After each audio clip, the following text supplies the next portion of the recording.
In July 2022, the Supreme Court ruled that denying an unmarried woman the right to safe abortion violates her personal freedom.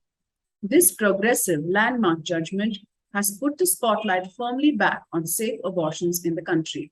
In light of this, we take a look at the Medical Termination of Pregnancy Act.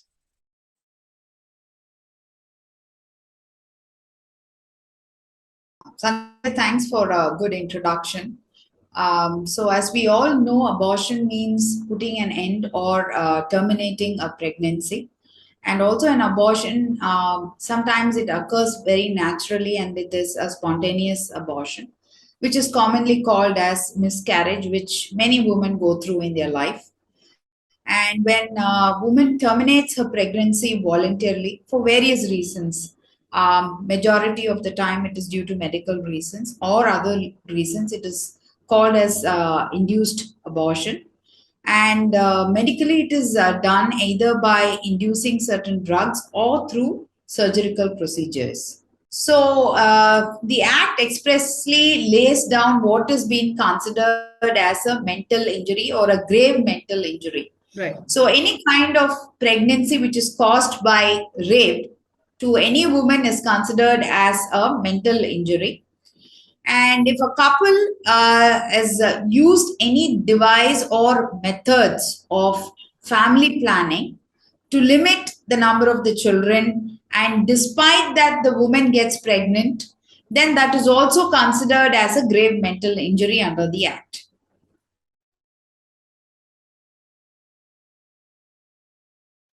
We now look at the abortion laws over the years in India.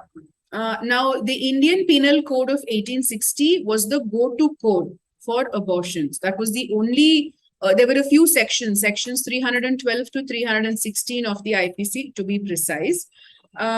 Those sections criminalized abortion as intentionally causing miscarriage. It was allowed only in cases where it was necessary to save the life of a woman. So therefore, it meant that intentionally, if the women didn't want to have a child, that was not possible. Even if the women consented to it, even then it was considered an offense, and both the woman as well as the service provider were penalized. Then through the 60s and 70s, countries around the world began decriminalizing abortion as a concept. It is then that India set up a committee, the Shah Committee.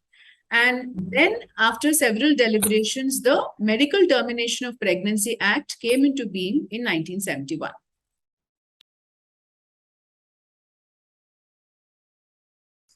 So now let us look into the salient features of the MTP Act of 1971.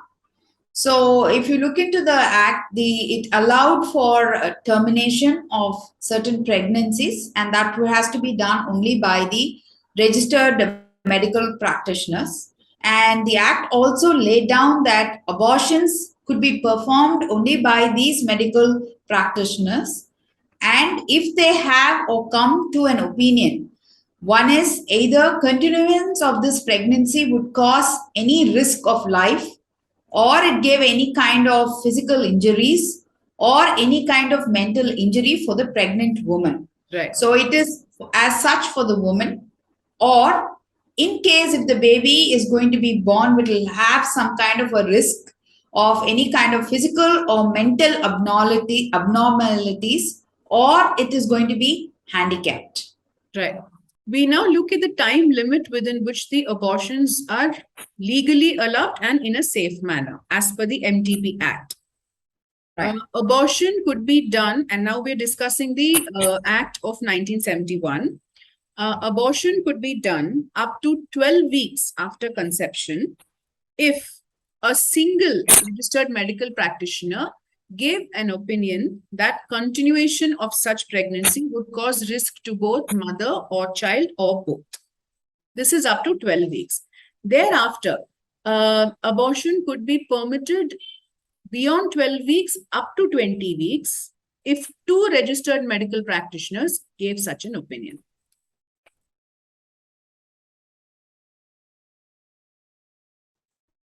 So now the MTP Amendment Act 2021, we will see what are the highlights.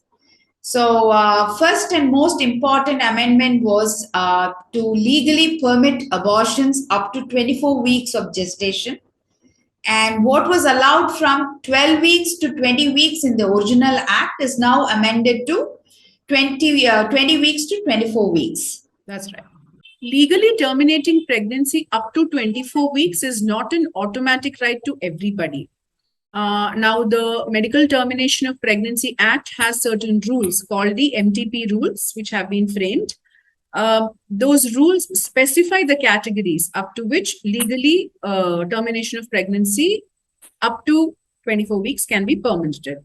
Look at the categories: survivors of sexual assault, rape, or incest, minors, women whose marital status changes during the course of their pregnancy. Let's say they were married and they either became widowed or divorced.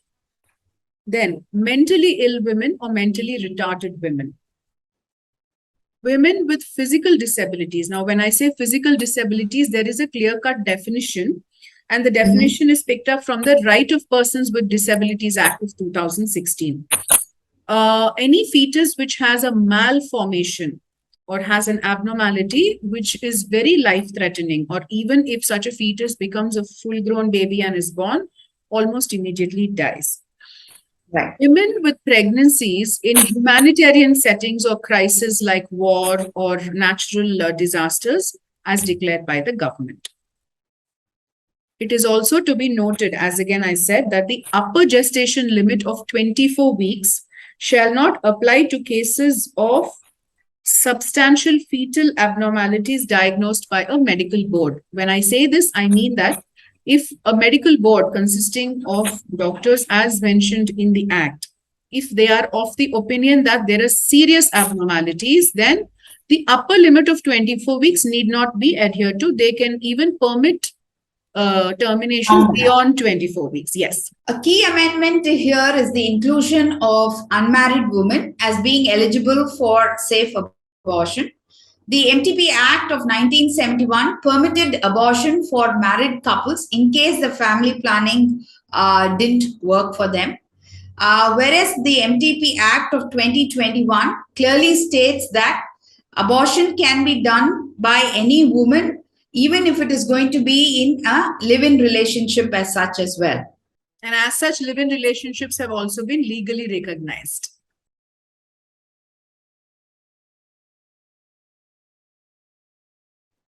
A third amendment to the 2021 Act will be the constitution of the medical board.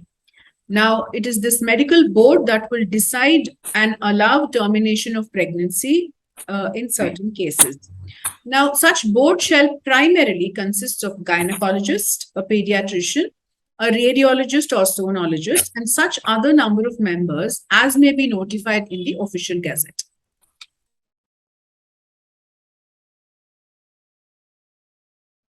And another important feature of this act is the confidentiality of the woman who's undergoing such procedures is being maintained, and it is mandatory. So anyone who breaches this confidentiality, be it the registered medical practitioners or their related support staff, will be liable to penal actions. Right.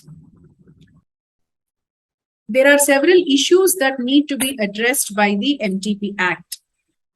Scores of women have actually approached various courts seeking permission to terminate their pregnancy beyond the periods prescribed in the Act for several reasons. For instance, in 2017, the Kolkata High Court granted permission to a woman to terminate her pregnancy, which was 26 weeks, which is what is beyond what is prescribed in the Act. Yes.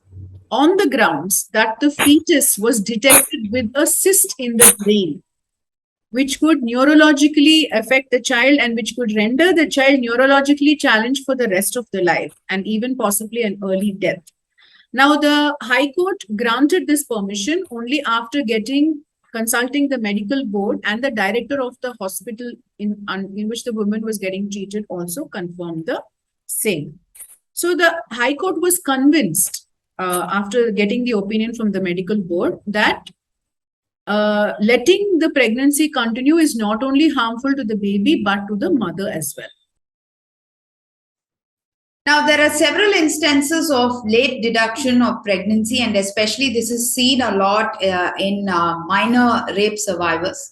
So, one of the cases from the Chandigarh High Court is a minor rape survivor. She was about only 10 years old, and the victim came to know, or her pregnancy was detected only after she was 26 weeks pregnant.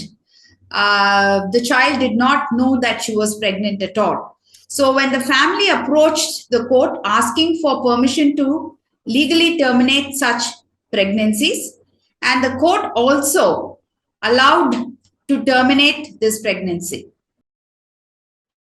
Another important thing is during the COVID-19 pandemic, not only the pandemic made things worse for common people or for everybody as such, but because of this nationwide lockdowns, there was so much of restricted access to safe abortion. And because of this, most of these essential services during the pandemic had came to a halt. So there was it was a big challenge, and the maternal mortality rate and unwanted pregnancies were on the rise. Right. I think after that, the abortion came under the list of an essential service that was declared by the government. Yes. Subathra, the MTP Act, as well as the rules, as well as the amendment in 2021, is truly progressive, and it has been dynamic as the Act has been adapting to changing times. But there are some loopholes. For instance, the most important, time is of essence. See, because the Act lays down that the medical board has to give an opinion before legally allowing for termination. Any delay on the part of the medical board will only be counterproductive to the very essence of the Act. The fetus is growing. And if there is a delay and say the baby has gestated way beyond the 24 weeks, then the termination will not be allowed. So the very purpose and the essence of the Act is defeated. So time is of absolute essence. In this case, it's very crucial to give such opinions in a time-bound manner. Right, absolutely. Another important loophole in the MTP Act is, though the abortion or of pregnancy is given up to 24 weeks, it is given only under certain circumstances. And especially the aspect of unwanted pregnancy is not covered here. So on this aspect, there is a very interesting case law which was upheld by the Supreme Court. Here in July 2022, it was a Manipur-born Delhi-based unmarried woman, actually. She approached the Delhi High Court seeking permission to terminate her almost 24-week pregnancy. The Delhi High Court rejected this on the application of the ground that the termination of pregnancy was beyond 20 weeks, which was available only to a married woman or to a divorcee or a widow. So, and it was not expressly available to an unmarried woman. So the woman then approached the Supreme Court, stating that though she was in a consensual relationship with her partner had left her, and she didn't have any means to support the child. So she wanted to terminate the pregnancy. And she also said that this comes within the ambit of being eligible for safe termination of pregnancy.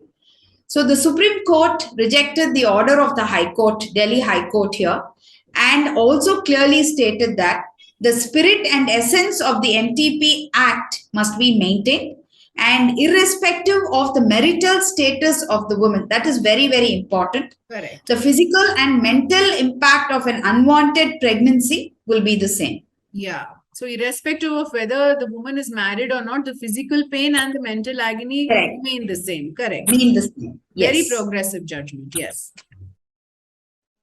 The Indian Medical Termination of Pregnancy Act has been lauded as a progressive law.